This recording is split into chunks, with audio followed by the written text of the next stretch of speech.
నమస్తే అమ్మ. నమస్తే తల్లి. అమ్మ, ప్రతి ఒక్కరు కూడా లక్ష్మీ నివాసం అంటే లక్ష్మి స్థిరంగా ఇంట్లోనే ఉండాలి హ్మ్. ఎక్కువగాను అని హ్మ్. చెప్పేసి ఆశపడుతూ ఉంటారు. అవునమ్మా. సో అలా స్థిరంగా లక్ష్మీదేవి మన ఇంట్లో కొలువై ఉండాలంటే ఏం చేస్తే మంచి ఫలితాలు ఉంటాయంటారు?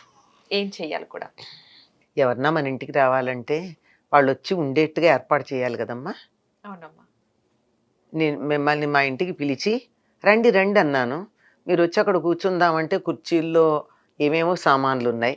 ఇంట్లో ఎక్కడా కూర్చోడానికి వీల్లేనటువంటి పరిస్థితి. ఏం చేస్తారు? వచ్చారు గనక కాసేపు అట్లా అట్లా చూసి, అమ్మ వెళ్ళొస్తానంటారు. మరలా వస్తామని చెప్పి వెళ్ళిపోతారు. అంతే గదా! అంతే అమ్మ. లక్ష్మీదేవైనా అంతే.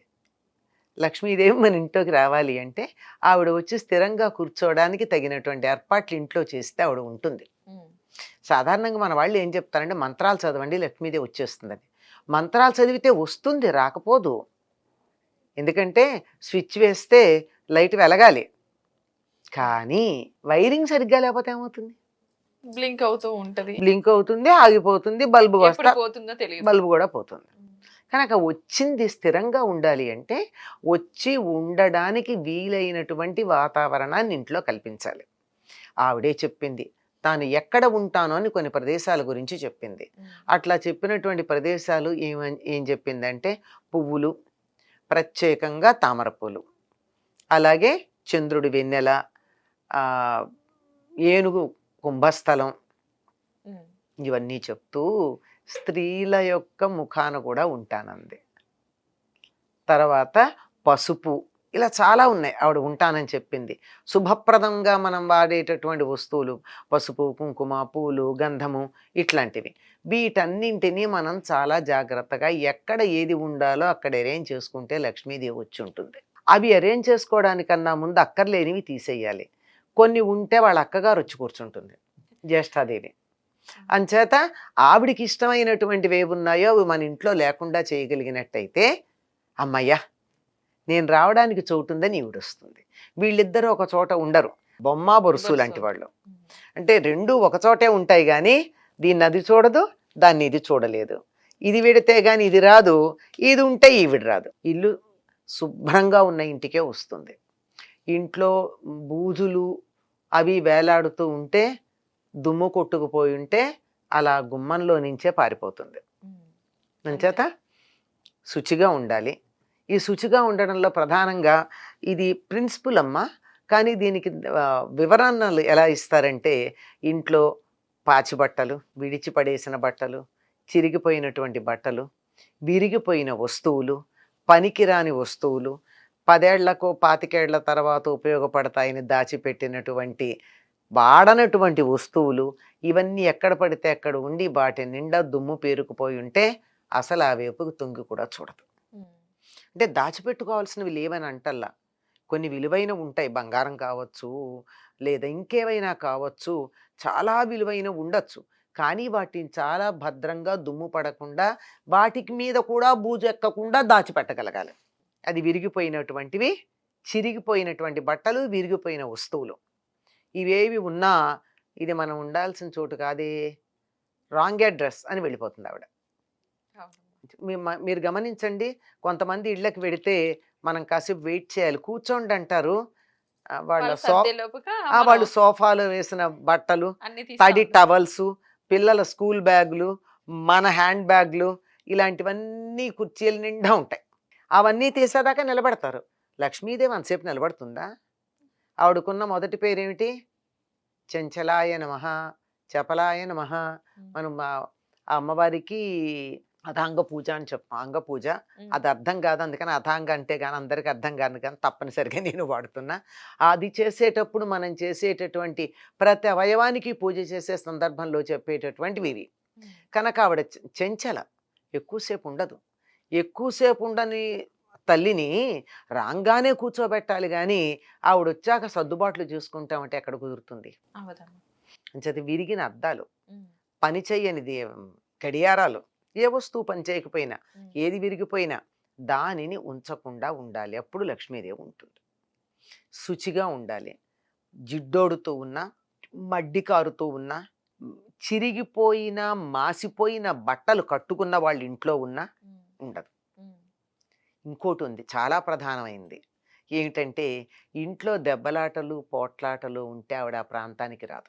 ఎవరన్నా దెబ్బలాడుకుంటున్నాయి ఆ ఇంట్లో కొంతమంది ఇళ్లలో ఎప్పుడు చక్కగా మహాభారతమే, సౌండ్స్ వస్తానే కురుక్షేత్రం. ఉంటాయి. హ్మ్. భలే సరదాగా ఉంటుంది పక్కింటి వాళ్ళకి. అంతే గదా! అలాంటి ఇళ్లల్లో లక్ష్మీదేవి ఉండమంటే ఎట్లా ఉంటుంది? ఉండనే ఉండదు.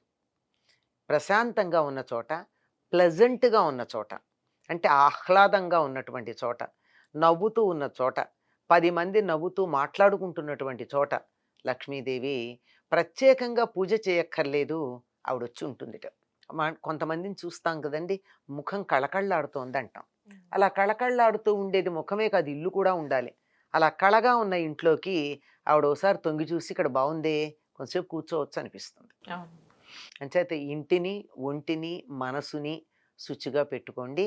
ఇంకొక మాట కూడా ఉంది చాలా ప్రధానమైనది. "కలకంటి కంట కన్నీరొలికిన ఇంట సిరి తానుండనొల్లదు" అన్నారు. ఆడవాళ్ళ కంటి వెంట నీరొస్తే అక్కడ లక్ష్మీదేవి ఉండదట. ఉమ్. అది కూతురు కావచ్చు, కోడలు కావచ్చు, అమ్మ కావచ్చు, అత్తగారు కావచ్చు. ఎవ్వరైనా సరే ఆడవాళ్ళ కంటి వెంట నీళ్లు రాకూడదు. అందుకే దుఃఖం కలిగితే కూడా సంప్రదాయం తెలిసినటువంటి ఆడవాళ్ళు తమ కళ్ళల్లో వచ్చినటువంటి నీటి చుక్కని కంట్లో నుంచి బయటికి రాకుండా గుడ్డ నీళ్లు గుడ్డల్లో కక్కుకున్నారు అని ఒక మాట ఉంటుంది. అట్లా చేస్తారు. మీరు గమనించండి. ఉమ్.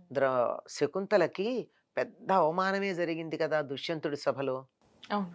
అప్పుడు కూడా ఆవిడ కంటి వెంట నీరు బయటికి రాకుండా జాగ్రత్త పడింది. ఉమ్. ఎందుకని? అక్కడ నీరు పడిందంటే దుష్యంతుడి రాజ్యం సర్వనాశనం అయిపోతుంది. అందుకని ఇప్పుడేదో కాలికి దెబ్బ తగిలితే కన్నీళ్లు రావడం వేరు. ఏదో వంట చేస్తున్నప్పుడు చేయి తెగి కొంచెం కన్నీళ్లు రావడం వేరు. అది కాదు. దుఃఖంతో వచ్చే నీళ్లు వేరు. బాధతో వచ్చే నీళ్లు వేరు. గాయం తగిలితే వచ్చే నీళ్లు వేరు. ఆనందంతో వచ్చే కన్నీళ్లు వేరు. ఆనందంతో రావచ్చు. కానీ బాధ. బాధతో, దుఃఖంతో కనుక కన్నీరు వచ్చింది అంటే ఆ ఇంట్లో లక్ష్మీదేవి ఉండదు. అర్థమైపోయింది కదమ్మా! అవును. ఇంకా జ్యేష్ఠాదేవి చెప్తుంది. ఆ ధర్మరాజు వనవాసానికి వెళ్ళాలి అంటే, ఆ సంపదంతా ఆయన వదులుకుని వెళ్ళాలంటే జ్యేష్ఠాదేవి అంటుంది, "ఈయన దగ్గరికి నేను ఎట్లా వెడతాను" అంటుంది.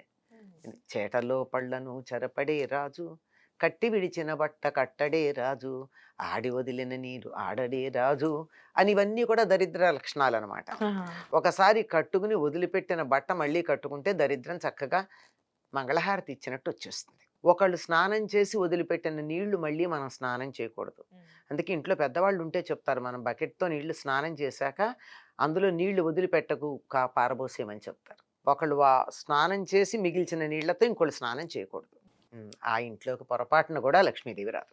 అంటే వంట బాగుండలేదని ఇలా గిరాట్లు వేసుకుంటూ ఉంటారు కదా అవును. అన్నం దగ్గర. అన్నం పారేసిన అలాంటి చోట్లకి లక్ష్మీదేవి రాదు. కనుక ఎక్కడికి రాదో మనం చెప్పుకున్నాం గనక ఆవిడ రావాలంటే ఏం చేయాలో బాగా అర్థమైంది కదా. అవన్నీ ఇంట్లో చేయకుండా. నవ్వుకుంటూ ఉండాలి, సంతోషంగా ఉండాలి. సంతోషం అనేది డబ్బుతో రాదు అవునమ్మా. కదా. అవునమ్మా. సంతోషంగా ఉండాలి, ఉన్నదానితో సంతృప్తిగా ఉండాలి. ఇంటిని శుచిగా పెట్టుకోవాలి, మనస్సును కూడా శుచిగా పెట్టుకోవాలి. దెబ్బలాడొద్దు. ఎవరికన్నా చిన్నగా కోపం వస్తే నవ్వేసి ఆ కోపం తగ్గాక వాళ్ళతో మనం మాట్లాడుకోవచ్చు కదా, మునిగిపోయిందేముంది. అవునమ్మా. మాట్లాడితే కాసేపు వదిలేస్తే అదే అయిపోతుంది. అయిపోతుంది కదా. గొడవ ఇలాంటి పెట్టుకుంటే చిన్న చిన్న పెద్దదవుతుంది. ఇలాంటి చిన్న చిన్నవి పాటించకపోవడం వల్లే పెద్ద పెద్ద ప్రమాదాలు వస్తున్నాయి. నిజంగా మీరు చెప్పింది 100% నిజం. ఎందుకంటే ఒక చిన్న గొడవ జరిగినప్పుడు మరొకరు మాట్లాడడం మానేస్తే అక్కడితో ఆగిపోతుంది. వీళ్ళు ఇంకొక మాటని, వాళ్ళు ఇంకొక మాట అనేసరికి అదొక పెద్ద యుద్ధమే అవుతుంది. ఎక్కడికెక్కడికో దారి తీస్తున్నాయి ఆ విషయాలు కూడా. పక్క వాళ్ళు అవ్వచ్చు, కుటుంబ సభ్యులు కూడా అవ్వచ్చు. ఎక్కడైనా ఇది, ఇంకా కామన్ ఎక్కడైనా. అయిపోయింది. ఓకేనా, మీ రోజు మీ విలువైన సమయాన్ని కేటాయించి మా స్టూడియోకి వచ్చి అసలు లక్ష్మీదేవి స్థిర నివాసం ఏర్పరచుకోవాలంటే ఏం చేయాలి? ఎలాంటి నియమాలు పాటించాలి? ప్రత్యేకించి మనుషులు ఎలా ఉండాలో మంచి విషయాలు తెలియజేశారు. ధన్యవాదాలమ్మా. నమస్తే అమ్మా.